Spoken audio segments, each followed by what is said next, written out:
Corrigeons ensemble l'exercice 3, c'est-à-dire l'exercice sur les suites du bac spé Amérique du Nord 2024, le deuxième sujet. Première question, on m'a demandé de montrer que la fonction g était strictement croissante. Qu'est-ce que j'ai fait? Je l'ai dérivée, elle est bien positive sur 0,1, elle est strictement croissante, et g de 0 égale 0 et g de 1 égale 1, ce sont les points fixes de la fonction. Deuxième question, super classique, il fallait calculer U1 et U2, on trouvait 3/4 pour U1 et 15/16 pour U2.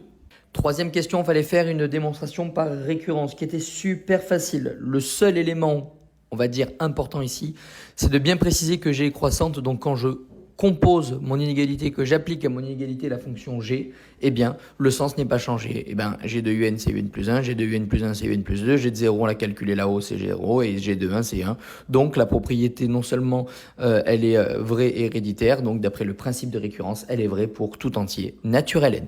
Quatrième question, on vous a fait démontrer que la suite du coup elle était croissante et majorée, donc d'après le théorème de convergence monotone, la suite converge. Ici, on vous demandait de déterminer la limite de la suite. On a que la suite UN est définie de la manière suivante. UN plus 1 égale GUN. La fonction G elle est continue. UN converge vers un nombre L. Donc d'après le théorème du point fixe, la limite vérifie G de L égale L. On avait vu que les valeurs de L qui pouvaient vérifier ça, c'était 0 et 1. Sauf que le premier terme, c'est 1,5 de la suite et elle est croissante. Donc ça ne pourra jamais être 0. La limite, c'est forcément 1. La limite de UN, c'est 1.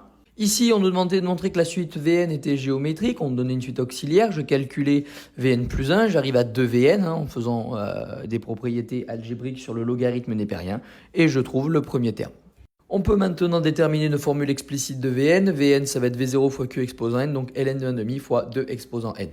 Ici, on trouve en fait que, en composant par l'exponentielle, que un est égal à 1 moins exponentielle Vn. Donc on remplace par l'expression de Vn de tout à l'heure.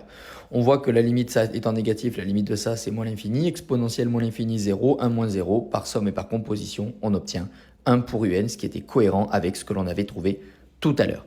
Et enfin, pour l'algorithme, n prend la valeur n plus 1 et u peut prendre la valeur par exemple 2u moins u fois U, et ici on n'oublie pas de mettre le fois aussi l'étoile, et c'est bon.